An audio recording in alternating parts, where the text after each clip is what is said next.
Hi, Leo. Welcome to your June 2019 Astro Update. It's Rena here. This is a month for you, Leo, where you may be very idealistic. You may be trying to make your dreams come true. The sun is in the 11th house, which is the house of hopes and wishes. This is also a great month for networking. And if you have your own business, if you have the desire, maybe you're trying to begin a business and you're trying to get clients or get the word out, I think is the better way of putting it, because this is the 11th house can be like group associations, and this can involve not only your friends, but others that you can enlist, maybe friends of friends and business contacts, in order to spread the word about your business. Now, the other angle of this is that the 11th house can be the internet. So if somehow you figure out a way to market using the internet, then you can reach all kinds of people. The 11th house is a collective. And for Leo individuals who are interested in social justice, politics, the 11th house is connected to that as well, because of the idea of, the betterment of humanity, as well as people from different walks of life. And so this is a great month for, kind of getting together with others in a group setting. The sun is there. The sun is your ruler. So you know that the sun is all about what you're all about, which is warmth and, affection and creativity and just good vibes, man. Good vibes. Mars is in Cancer all month long. And so there's, Cancer is your 12th house, Leo. So this is kind of like that last house. It's the hermit's house. So it's all kind of like interior stuff. It's meditation. It's being by yourself, going within. It is past lives, karmic entanglements, but also you could say soulmates, twin flames. When Venus goes through there, you can talk about that. That'll be next month. But for now, you have Mars in that sector all month long. Mars in the 12th house is kind of like not necessarily all that comfortable, because Mars wants to be very active, and the 12th house is contemplative. It's not about being like physically active. The best thing you can do when Mars is in the 12th, when it comes to physical activity, is probably hatha yoga, I would think, because you can do these asanas or these postures, and they can actually balance you both physically and spiritually and kind of chill you out. And then you're not so antsy, because the 12th house is kind of like a toddler who wants to run in the church during the church service, and that doesn't work out too well. And so we have a new moon on the 3rd of the month at 12 degrees of Gemini in that 11th house. And this could be a great time to kind of set some intentions for long-range goals that you have. And this can involve anything connected to, I would say, goals that don't involve your particular career aspirations, because that's the 10th house. And so where do you want to live? What would be your dream life, Leo? Why don't you become the architect and create a blueprint for those dreams? And that would be probably the best use of that new moon. It could be like new friends that you're getting involved with, or a new group. The next day, on the 4th, Mercury goes into Cancer, into that 12th house. So Mercury joins Mars there. Mercury is your mind, and your mind may be becoming very creative and divinely inspired, but not necessarily at its most practical.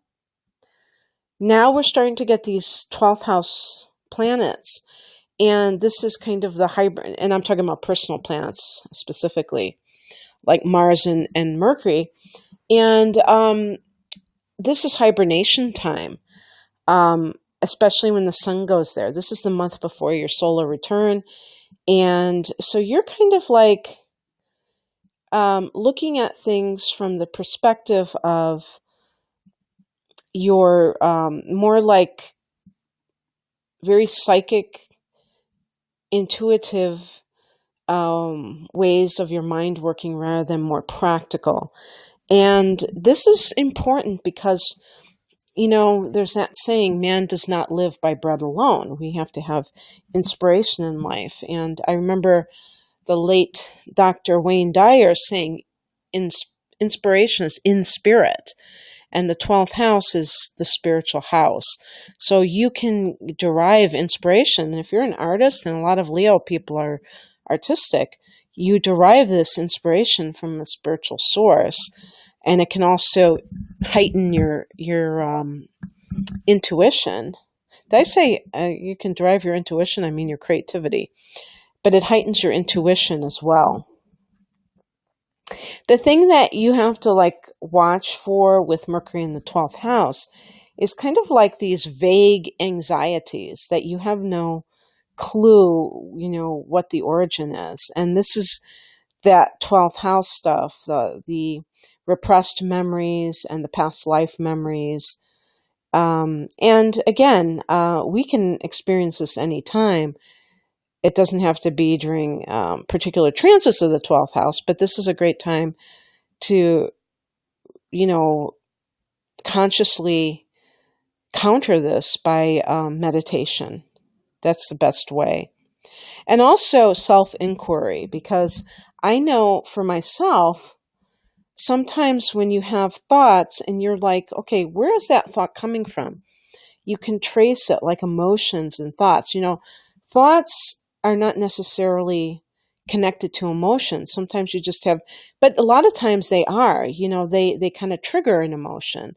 And if you sit with your thoughts and figure out where they're coming from, you can really kind of short circuit negative emotions a lot better.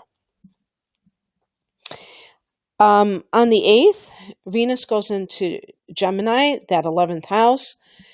And this is a great time for finding love through social pursuits connected to friendships. You might find a love interest through through your circle of friends, or through a group that you belong to.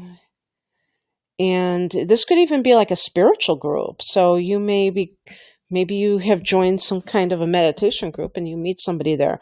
Wouldn't that be wonderful if you could share, your spiritual beliefs with somebody? That to me is a great basis for a relationship. A couple who prays together stays together, remember? So Venus in the 11th house can also just confer harmony within friendships. Just good times, pleasantries, as they call them. On the 17th, we have a full moon at 25 degrees of Sag. This is in your house, the 5th house, Leo, and this forms a nice trine to you. This could be like, hey, maybe you meet somebody around the 8th who, starting on the 8th, well, I guess it doesn't have to be on the 8th, but you meet somebody a week earlier or 10 days earlier who is like a love interest, 9 days earlier, and you realize that this is the real deal.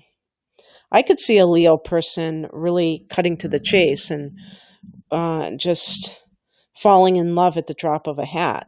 Very romantic sign. This can be the end of a romance, or sometimes the full moon can be learning something about someone, and this would be a potential love interest. And then you're like, no, that's a deal breaker, whatever it is that you learn. It could be that you have a creative idea. Full moons are very fertile times, but also this could be like conceiving a child. The fifth house is the house of conceiving children. It's also the house of recreational sex, so, keep that in mind. This can be a time of, finishing a work of art. On the 21st, we have the solstice, sun going into a cardinal sign, in this case, Cancer. Very powerful time for you. This is in the 12th house.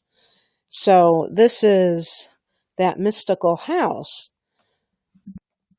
I wonder if Leos tend to do any kind of solstice kind of celebrations or rituals or what have you, because this is always going to be the case, that the sun going into Cancer is your 12th house. Well, I'm talking about in a general sort of way. Your individual natal charts may differ. But in any case, this is that hibernation time for the next month, Leo.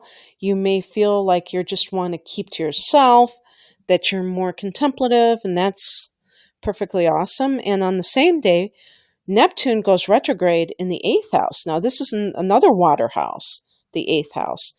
And this is Pisces. For you, this is Pisces, and this is dealing with issues surrounding shared resources. For instance, you may have been in the dark or been deceived about an inheritance issue, and something kind of comes to light. Neptune retrograde can kind of be a reality check about something. If you're married or coupled, your partner you may find out something about their finances. Maybe you didn't know they took out a particular loan, and now you're finding out, or they're having money issues. This can be finding out something about, well, I'll just leave it there because that's good enough. It could, something that you thought, I would say even like something with you, because this is the house of shadow work, Leo.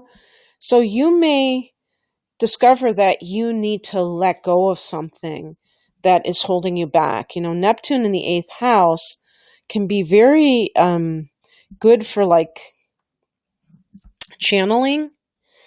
But the 8th house is also the house of transformation. And Neptune can be the planet of kind of deception, even like self-deception and addiction and things like that. And something may be revealed to you about one of your behaviors that you really need to, kind of look at. On the 26th, Mercury goes into your sign, Leo. So this is kind of the prelude to planets going into your sign. This makes you much more aligned with your, message and your image. Well, when the sun goes in there, then it'll really be the case. But this is great for self-promotion. This is also a time when I think that you're going to be able to communicate more effectively in general. And so I think this is a great month. To me, it's very idealistic, and it's dealing with other people quite a bit, but also starting to deal with yourself, So you may be dealing with, a lot of networking and things like that, promotion, internet promotion, but then also taking time out, especially as the month winds down, going into July, just kind of like going into hermit mode. Okay, that's what I have for you, Leo. I hope that you enjoyed this. If you would like a personal reading, like a personal chart read or what have you, please check me out at rainamoonastrology.com. The link is below. Take care. Bye.